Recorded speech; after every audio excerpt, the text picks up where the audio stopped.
342장 찬송하시겠습니다. 342장입니다.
묵상 기도하심으로 수요 예배를 드리시겠습니다.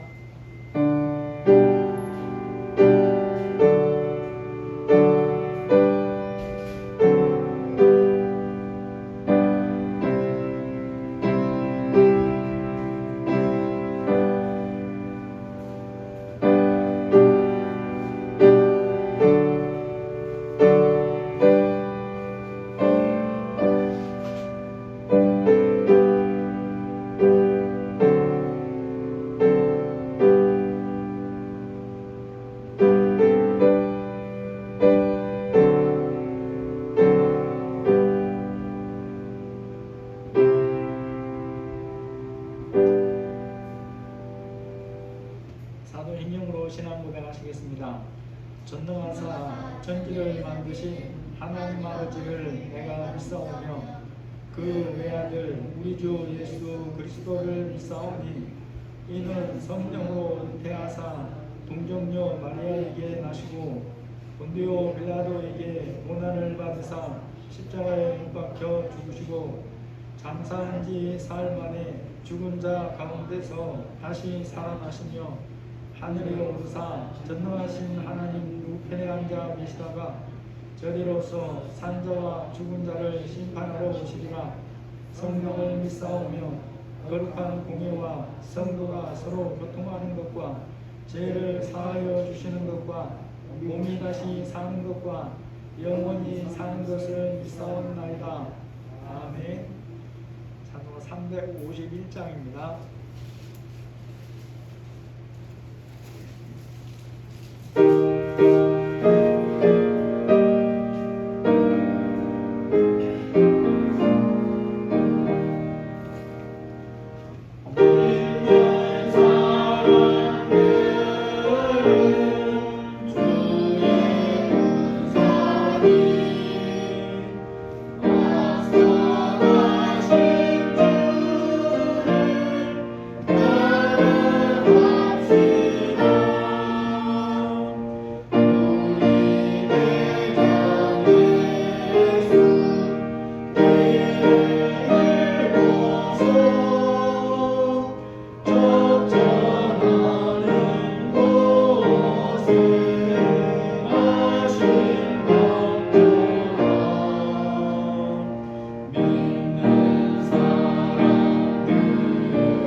미래를 위해서 기도하시고 관객교회와 성도들 불쌍히 여겨주시도록 우리가 사는 이 나라를 위해서 함께 기도하시겠습니다. 하나님 아버지, 저희들을 수요일을 주셔서 감사합니다. 하나님의 영생을 예고하게 하여 주옵소서. 저희들이 말씀하고 사는 나라를 불쌍히 여기시고 용서해 주시고 예수님의 이름으로 정결케 하여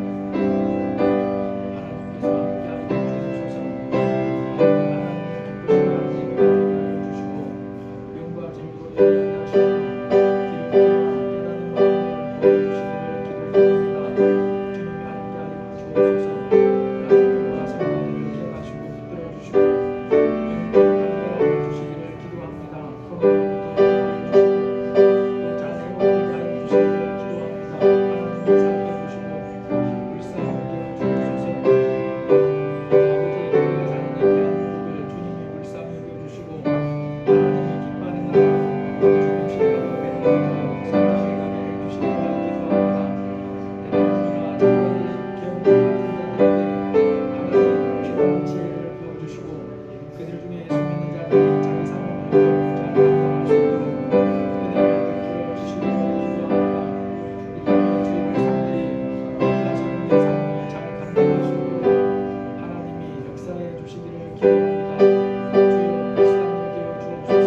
하나님께서 함께하여 주옵소서. 하나님의 기쁘신 날이 되게 하여 주시고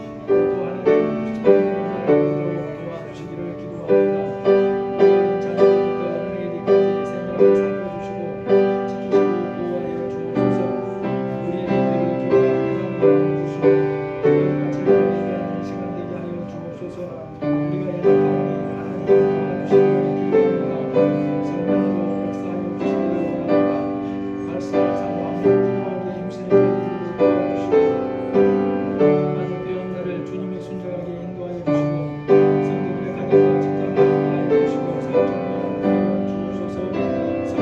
진리로 예배하게 하시고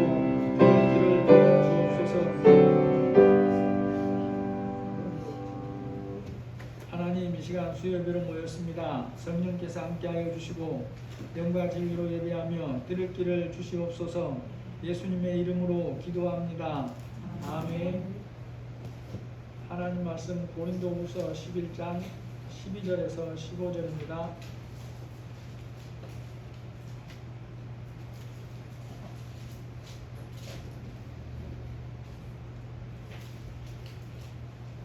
고린도후서 11장 12절에서 15절입니다.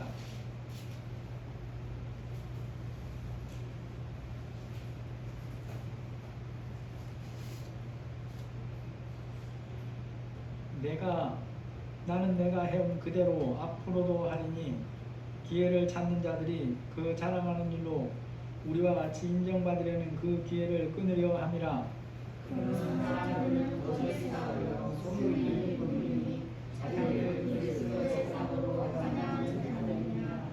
이것은 이상한 일이 아니니라. 사탄도 자기를 광명의 천사로 가장하나니 그러므로 사탄의 일꾼들도 자기를 의의 일꾼으로 가장하는 것이 또한 이상한 일이 아니니라. 그들의 마지막은 그 행위대로 되리라. 아멘. 사람들 사이에서는 모든 하는 일이 한쪽의 일방적인 그런 생각으로만 되는 일은 없습니다. 이익이 걸려 있으면 협상을 해서 타협점을 찾죠. 그래서 서로가 받아들일 정도에서 합의를 합니다. 그래서 마치 열차처럼 부딪힐 것 같은 그런 상황도 얼마든지 서로 합의를 하고 충돌을 피할 길을 만들어낼 수 있다라는 거죠. 국가 사이에도 그렇고 개인 사이에도 그렇습니다. 얼마 전에 국가 간의 협상에서 이것을 보여주는 일이 있었는데 미국이 사우디하고 협상을 했습니다. 그런데 지난해 미국의 바이든 정부가 들어서고 나서 사우디를 아주 참각대우를 했어요. 중동에서 대우를 해주고 보호도 해주고 그랬는데 핵심 무기들을 철수시켜버리고 막 그랬습니다. 왜 그랬느냐? 사우디 실권을 쥔 왕세자가 자신을 반대하고 대적하는 한 기자를 몰래 살해했다라는 의심을 받았기 때문에 그래요. 미국의 민주당이 내세우는 핵심 가치 중에 하나가 인권이라는 것입니다. 그래서 사우디를 참법대우를 했는데 러시아가 우크라이나를 침략하면서 세계 물가가 뛰기 시작하고 기름값이 뛰기 시작한 거예요. 미국은 차를 많이 사용하는 나라이기 때문에 기름값이 조금이라도 더 오르면 국민들의 반발이 굉장히 커진다 그래요. 그래서 기름값을 내리려면 방법이 없습니다. 미국만 내려간다고 내려가는 게 아니에요. 그래서 더 생산을 해야 되는데 사우디를 중심으로 한 오펙에서 더 생산해 줘야 됩니다. 이 미국의 바이든 대통령이 중간선거를 앞두고 물가 잡는 게 너무 중요하니까 그동안 인권 문제를 중요하게 내세웠는데 그걸 포기하고 덮어두고 석유 중산 협의를 하러 갔죠. 근데 뭐 현재까지는 효과가 없다 이렇게 얘기를 합니다. 여러분 적당히 협의를 해서 합의를 보는 부분에 있어서 같은 상황이면 그리스도인이면 1mm라도 마음이 더 넓어야 되는 게 말씀의 가르침이죠. 조금이라도 같은 상황이면 마음이 좀 넓어라, 이것이 하나님의 말씀입니다. 그런데 오늘 우리가 이건 본문에 보니까 바울이 이런 얘기를 합니다. 12절에 나는 내가 해온 그대로 앞으로도 하리니 기회를 찾는 자들이 그 자랑하는 일로 우리와 같이 인정을 받으려는 그 기회를 끊으려 함이라. 바울이 고린도 교회 성도들에게 강조하는 겁니다. 나는 내가 해온 그대로 앞으로도 계속할 것이다 하는 거죠. 바울이 뭔가 해오는 일이 있는데, 힘써오는 일이 있는데 어떤 어려움이 있어도 포기하지 않고 그 일을 끝까지 할 것이다, 이 말을 하는 거예요. 그리고 그 일이 무엇인가 라고 보니까 기회를 찾는 자들이 그 자랑하는 일로 우리와 같이 인정을 받으려는 그 기회를 끊으려 함이라. 바울이 여기서 기회를 찾는 자들은 말하는 바울 기회를 찾는 자들은 어떤 기회를 찾는 자들입니까? 거짓 사도인 그들이 진짜인 것처럼 행동하면서 성도들에게 자신들의 자랑을 하고 있는데 그 자랑하는 것이 고린도 교회나 다른 교회나 성도들로부터 바울 일행처럼 바울과 같은 사람들이라는 인정을 받으려는 기회를 노리는 자들을 가리킨다는 거죠. 바울과 같다는 인정을 받으려고 기회를 노리는 그런 자들에게 바울이 그 기회를 끊어버리는 일을 중단하지 않겠다, 지금 이렇게 말하고 있는 거예요. 가까이는 10장 2절에 보면 그들이 어떤 자들인가를 볼 수 있습니다. 우리를 육신에 따라 행하는 자로 여기는 자들이 바로 그들이에요. 쉽게 말하면 바울과 그 일행이 전하는 복음과 진리의 말씀을 바울이 자기 욕심을 따라 전하는 것이고 예수님이 하라고 전한 일이 아니다고 모함을 하는 자들입니다. 바울을 예수님이 보내신 사도라는 것을 거부하는 자들이다라는 거죠. 예수님을 믿는다고 말하고 교회 안에 들어와 있지만 이들은 어떤 자들입니까? 율법에 대해서 복음 안에서 정리가 되어 있지 않는 자들이에요. 그래서 교회는 출입하지만 율법의 눈으로 바울이 전하는 복음과 진리를 대하면서 이 바울이 고린도 교회 성도들을 해롭게 한다고 모함을 한다라는 것입니다. 더 큰 문제는 그렇게 명백하게 잘못된 선동을 하는데도 불구하고 고린도 교회 안에 그러한 것에 마음을 빼앗기는 자들이 있다라는 거죠. 지난 수요일에 살펴본 것처럼 거짓 사도들의 그런 주장에 마음을 빼앗긴 그런 성도들을 깨닫게 하려고 바울이 이렇게 강력하게 말했던 것입니다. 우리는 아무에게도 불의를 행하지 않고 아무에게도 해롭게 하지 않고 아무에게도 속여 빼앗은 일이 없노라. 거짓된 것을 전하는 자들로 인해 말씀에 혼잡함이 있고 그들에게 영향을 받고 있는 고린도 교회 성도들이 있는데 이들을 바르게 세우는 것이 바울의 사명입니다. 그러려면 중단하지 않고 해야 되는 일이 있어요. 그럴듯한 말로 바울을 모함하고 고린도 교회 성도들을 미혹하는 자들의 거짓된 정체를 드러내서 성도들에게 분별하게 하는 일을 계속하게 해야 되는 것입니다. 바울이 이 일을 계속함을 통해서 그들이 바울과 같은 복음을 전한다고 하는 인정을 받으려는 기회를 끊어버리는 일을 계속한다. 바울이 지금 이 말을 하고 있다라는 거죠. 그래서 바울이 이 일을 계속할 것을 강조합니다. 나는 내가 해온 그대로 앞으로도 하리니 기회를 찾는 자들이 그 자랑하는 일로 우리와 같이 인정을 받으려는 그 기회를 끊으려 함이라. 바울의 이런 모습에서 우리의 모습을 돌아보기를 원합니다. 먼저 복음과 진리를 미혹해 하는 부분에서 이 세상의 특징이 어떠한가를 보는 분별하는 눈을 가지고 살고 있는지 우리 자신들을 돌아봐야 된다라는 거죠. 이런 부분에서 분별력을 가지고 살게 하려고 바울이 고린도 교회 성도들에게 특히 조심하라고 강조하는 부분이 있어요. 그게 바로 보는 부분입니다. 10장 7절에 보시면 너희는 외모만 보는도다. 만일 사람이 자기가 그리스도에게 속한 줄을 믿을진데 자기가 그리스도에게 속한 것 같이 우리도 그러한 줄을 자기 속으로 다시 생각할 것이라. 이게 무슨 뜻으로 하는 말씀 같습니까? 이것은 먼저 고린도 교회 성도들 중에 적지 않는 이들이 분별력에 대하여 깨달으라 라고 하는 말이죠. 고린도 교회 성도들 중에서 거짓 사도들이 전하는 거짓된 것에 마음이 미혹된 자들이 있고 그런 모습에서 스스로를 돌아보게 하려는 것입니다.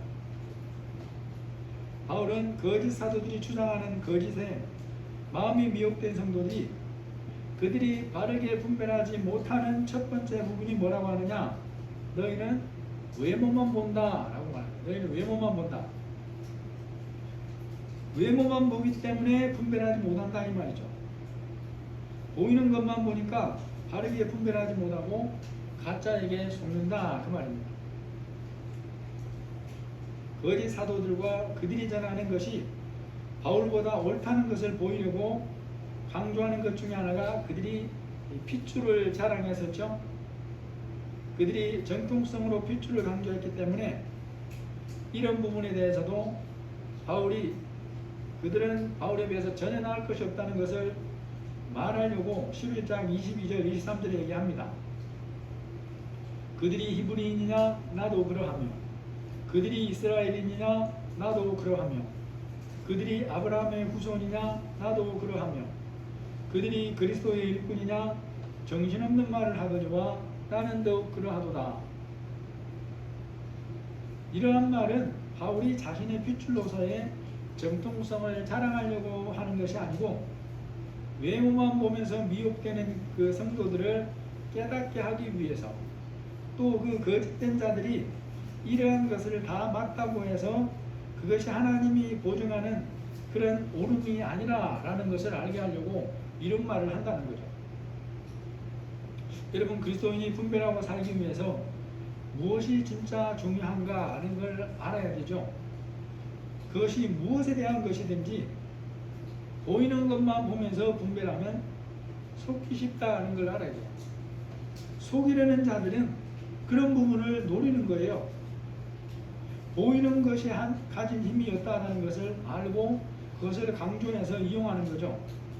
그래서 조금만 비틀어 놓으면 보면서도 분별하기가 쉽지가 않아요.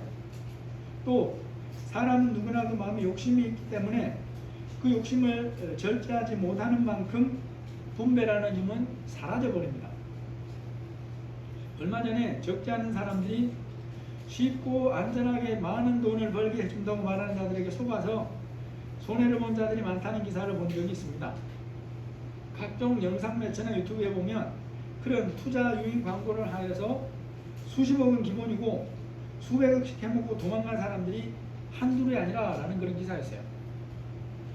그 기사를 보고 제가 궁금했습니다.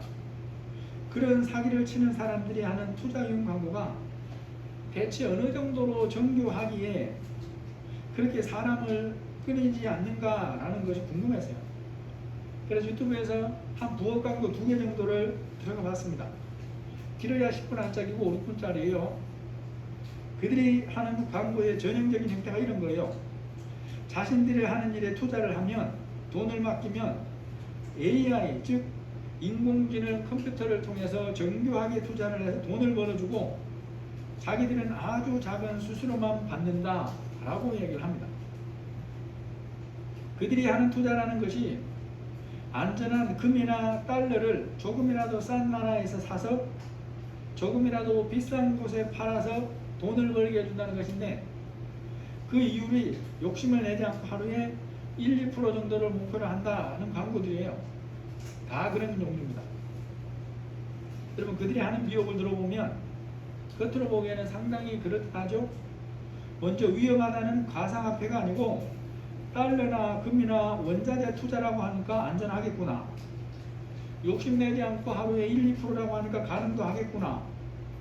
사람이 하는 게 아니라 최고의 성능의 인공지능 컴퓨터를 이용하는 투자이고, 미래 예측이 마이너스로 나오면 0.5%만 되어도 자동으로 거래를 중단한다고 하니까 원금 보장을 하는 말이 사실일 수 있겠구나.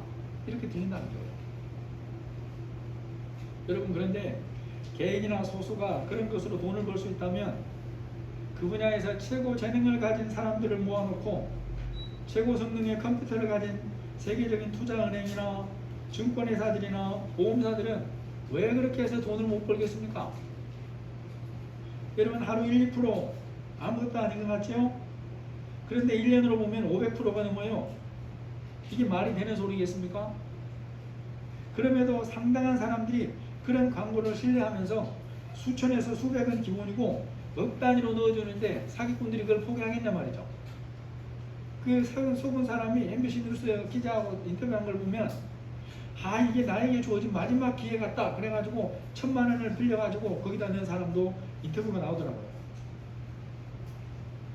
여러분, 바울을 공격하고 바울보다 자기들이 낫다고 주장하면서 교회와 성도들로부터 인정을 받으려고 하는 거짓 사도들이 내세우는 외모가 첫 번째는 뭐였습니까? 보이는 것들이었어요.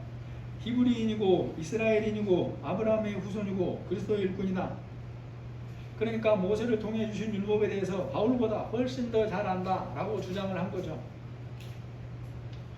이러한 것이 거짓 사도들에게 물리적으로 다 사실이라고 해도 그것들이 그들을 하나님의 사람이라고 보증해 주지 않는다라는 걸 기억해야 된다는 거 말씀드렸어요.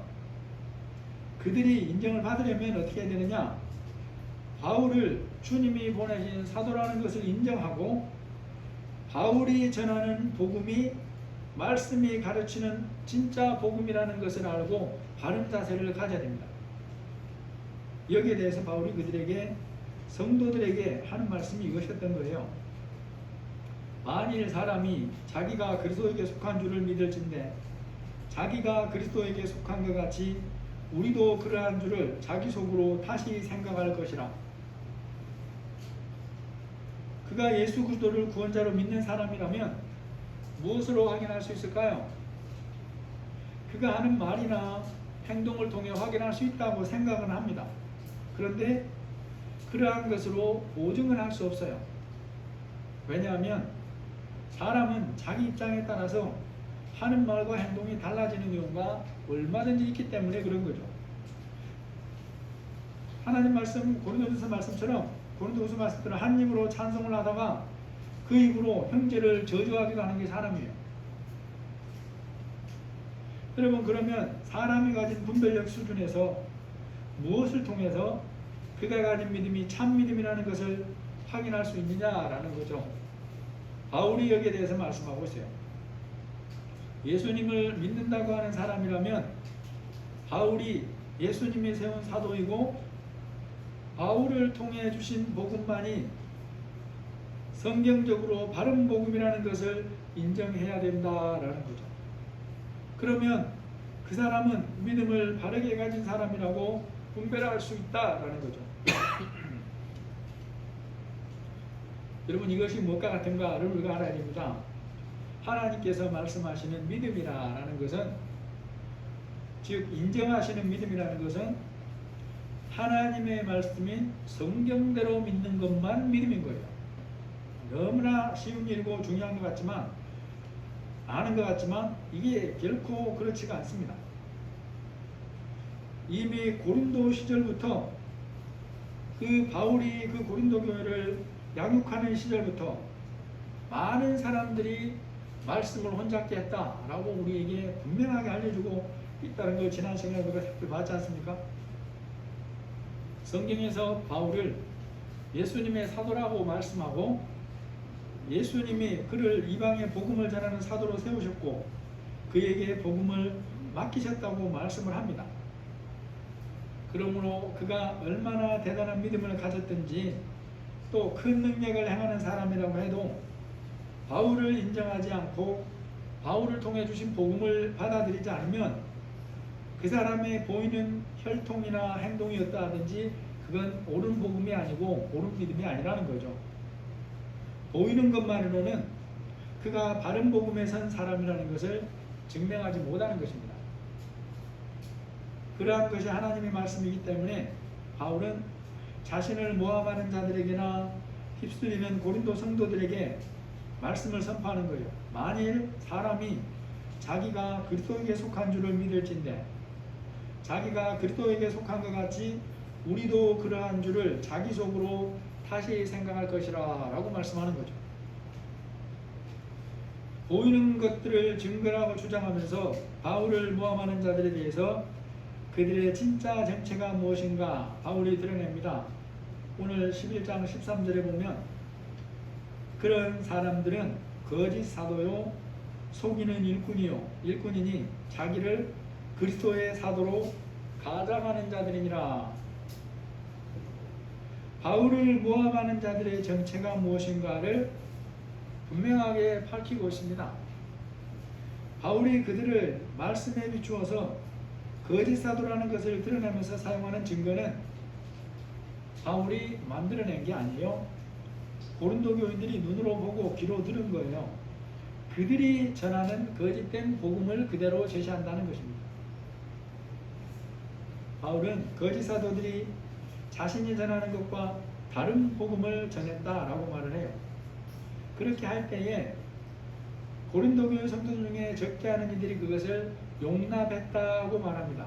11장 4절에 보시면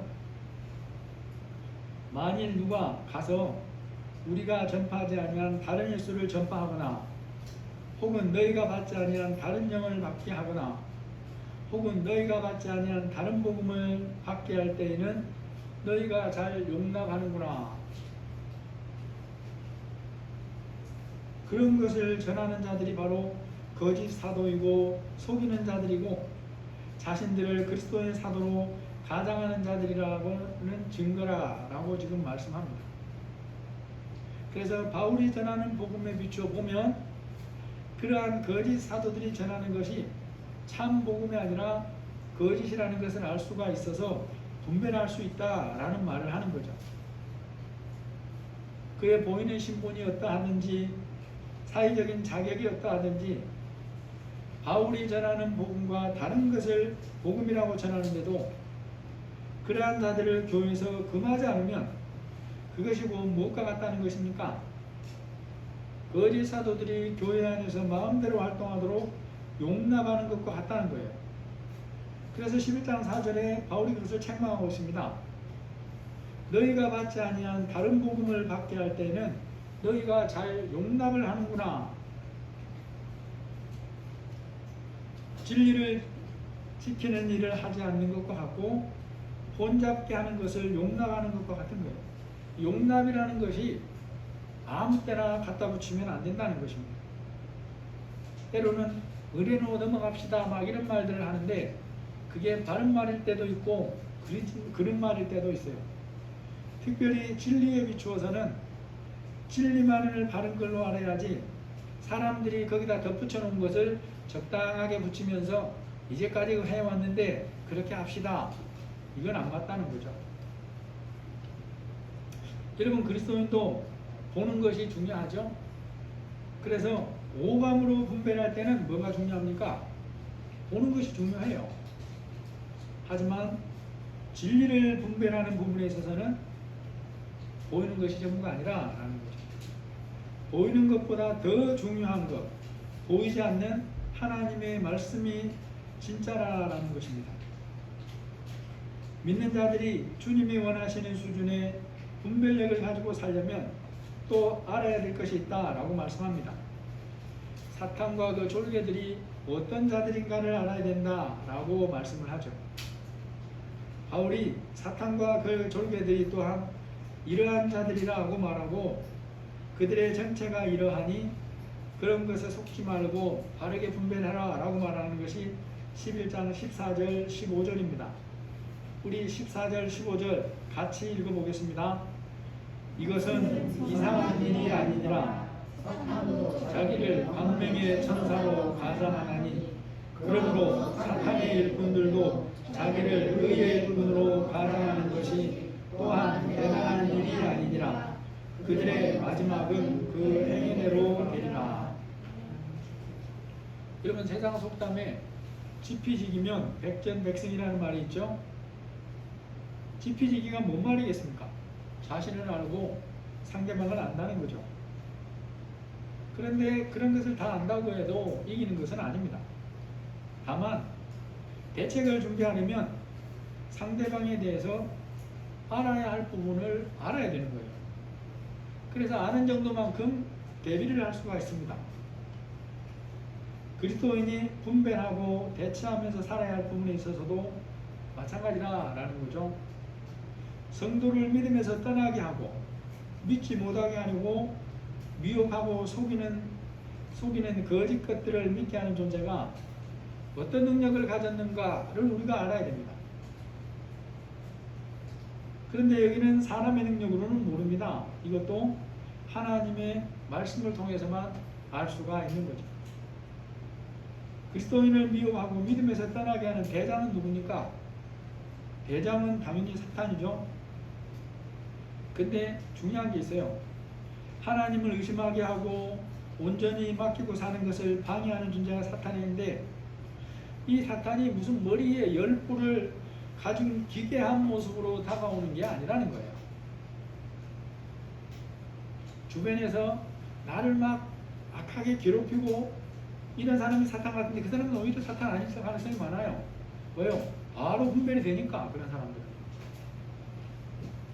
오늘 말씀에서 뭐라 그래요? 사탄도 자기를 광명의 천사로 가장한다. 성경에서 하나님을 대적하고 성도를 미혹하는 사탄이 자기를 광명의 천사로 가장하는 것은 언제부터냐 보니까 첫사람 아담과 하와를 미혹할 때부터 가장한 모습으로 다가옵니다. 마치 그들을 위해서 말해주는 것처럼 그렇게 위장을 하고 다가온다는 거죠. 그럴 때 사탄이 어떤 모습으로 위장을 하고 그들을 하나님을 믿지 못하게 또 자기 생각을 더 중요하게 여기고 행동을 하도록 미혹하느냐? 아담과 하와가 몰라서 더 높은 자리에 오르지 못하고 몰라서 더 큰 자유를 누리지 못하는 것을 안타깝게 여겨서 말해주는 그런 모습으로 위장하고 다가오는 거예요. 그러니까 하와가 속았다는 것입니다. 성경에서 사탄이 빛의 천사처럼 가장하는 존재라는 것을 가장 분명하게 보여주는 기운과 하나가 바로 예수님이 40일간 시험 받으실 때라고 할 수 있습니다. 그때 사탄이 예수님께 다가와 미혹하는데 마태복음 4장 6절에 보면 네가 만일 하나님의 아들이거든 뛰어내리라 기록되었으되 그가 너를 위하여 그의 사자들을 명하시리니 그들이 손으로 너를 받들어 발이 돌에 부딪히지 않게 하리로다 하였느니라. 여러분, 사정을 모른 채 성경의 말씀의 특정 부분을 가져오면 이것이 어떤 뜻으로까지 사용될 수 있습니까? 이런 뜻으로까지 사용될 수 있는 거예요. 하나님의 말씀대로 해서 하나님의 능력을 경험하라는 권고잖아요. 말씀을 어기라는 게 아니에요. 말씀대로 해서 승리하라는 권고같이 들립니다. 말씀대로 하기만 하면 뛰어내려도 하나님이 말씀대로 지켜줄 것이다. 그러니까 뛰어내려라. 이런 말이잖아요. 이게 바로 함정이더라라는 거죠. 그래서 여러분 성경에서 특정 말씀 한 단어로 설교를 할 수도 있는데 그것도 맥락에서 맞아야 돼요. 이 제목 설교가 때로는 위험한 건 아니지만 헛나갈 가능성이 많아요. 왜요? 제목은 이걸로 잡아놓고 다른 거 많이 갖다 붙이다 보니까 나중에는 이게 뭐가 생겼는지 모르겠어요. 그래서 요즘은 그런 설교를 그렇게 많이 안 합니다. 목사님들이. 본문 위주로 설교를 해야 돼요. 그래야 본문에서 말하고자 하는 것을 우리가 바르게 볼 수 있는 것입니다. 제목만 그럴듯하다고 되는 게 아니에요. 그러면 잘못하면 이 사탄이 예수님께 시험할 때 하는 이런 말씀이 될 수가 있어요. 앞뒤 자르고 문맥 다르게 아주 좋은 듣기 좋은 말씀 딱 갖다 놓고 이 얼마나 좋아요. 그런데 본문에서는 그런 뜻이 아니란 말이죠. 보이는 것만 보고 분별하면 광명의 천사로 가장한 사탄의 미혹이 보이는 것이 아니라 하나님을 믿고 말씀대로 권면하라는 소리로 들린다는 거예요. 이것이 예수님을 미혹하는 이러한 것이야말로 사탄이 자신을 어떠한 정도로 가장하여 믿음의 사람을 미혹할 수 있는가를 보여주는 대표적인 모습입니다. 여러분 신천지가 뭘 가지고 사람을 미혹합니까? 성경에 있는 말씀 구조를 가지고 미혹을 하는 거예요. 특정 구조만 자기가 원하는 대로 짜맞춰서 그것들을 가지고 그럴듯하게 얘기를 하니까 사람들이 그냥 껍벅 넘어가 버리는 거죠. 또 사탄이 그러하기 때문에 그를 따르는 그런 신천지 같은 졸개들의 능력도 사탄을 닮았다는 것을 알아야 돼요. 왜 그렇게 넘어갈까? 사탄의 졸개들도 그렇게 미혹하는 거예요. 그러므로 사탄의 일꾼들도 자기를 의의 일꾼으로 가장하는 것이 또한 대단한 것이 아니니라 분명히 하나님이 우리에게 이미 경고를 해주고 있다라는 것입니다. 오늘 말씀을 정리해 봅니다. 사람들 사이에서 하는 일에는 답이 한 가지만 있는 게 아닙니다. 서로가 조금씩 양보하고 배려함으로 전혀 다른 의견을 가진 사람 사이라도 합의라고 하는 결과물을 만들어낼 수가 있고 그렇게 하면서 살아가요. 이런 면에서 그리스도인이 가져야 될 자세는 어떠냐라는 것입니다. 가능하면 믿음이 없는 사람보다는 그 수용 능력 면에서 1mm라도 폭이 더 커야 되는 것이 하나님 말씀의 기본적인 가르침이에요. 왜냐하면 우리는 예수님을 믿기 때문에 그렇습니다. 세상에서 본을 보며 살아야 되는 면에서 덕을 세우며 살아야 되는 면에서 그리스도의 편지의 역할을 하려면 때로는 조금이라도 손해를 보고 그런 일들을 하기는 해야 돼요. 그러나 복음과 진리에 대해서는 그렇지가 않다라는 것입니다. 거짓된 것들이나 진리로 위장한 것에 대해서는 분별하고 타협하지 말아야 돼요. 그러한 것이 교회나 내 삶에서 진리의 자리를 차지하지 못하도록 막아야 됩니다. 한 번 막는다고 되는 게 아니에요. 오늘 바울이 뭐라고 합니까? 그러한 것들이 자리 잡지 못하도록 바울은 그것을 끊어내는 일을 계속해서 하겠다라고 말하고 있잖아요. 우리 삶에도 하나님이 기뻐하지 않는 것들이 하나만 끊어내면 똑같은 거는 다시는 안 오면 좋겠는데 그러진 않습니다. 똑같은 게 다시 와요. 분별하지 못하면 자신을 광명의 천사로 가장하는 사탄과 그 졸개들이 미혹에 속게 되고 속아서 살면 그 마지막이 사탄과 같은 비심판을 피하지 못한다 라고 말합니다. 그들의 마지막은 그 행위대로 되리라 라고 하는 것을 우리가 다시 한번 기억하고 바르게 분별하면서 살기에 힘쓰기를 예수님의 이름으로 축복합니다. 하나님, 보이는 것만 보면 분별한다는 것이 참으로 어려운 것들이 많습니다. 하나님의 말씀을 알아도 우리 안에 욕심이 있고 그럴듯한 것이 더 그럴듯하게 들리기 때문에 많은 사람들이 사기꾼들에게 사기를 당합니다. 우리 안에 그런 마음이 전혀 없으면 좋겠는데 우리에게도 그런 마음들은 다 있습니다. 하나님의 말씀으로 분별하고 절제하지 않으면 속을 수밖에 없다는 것을 기억하고 우리가 진리를 붙들고 사는 자들이 되게 하여 주옵소서. 이미 고린도 교회부터 말씀을 혼잡케 하는 많은 사람들이 있다고 경고했는데 이 시대는 더욱이나 그러합니다. 주님 불쌍히 여겨주시고 우리가 오직 하나님의 말씀을 붙들고 믿음으로 걷게 하여 주옵소서. 예수님의 이름으로 기도합니다. 아멘. 찬송가 359장입니다.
하늘에 계신 우리 아버지여, 이름이 거룩히 여김을 받으시오며 나라가 임하옵시며 뜻이 하늘에서 이루어지는 것 같이 땅에서도 이루어지이다.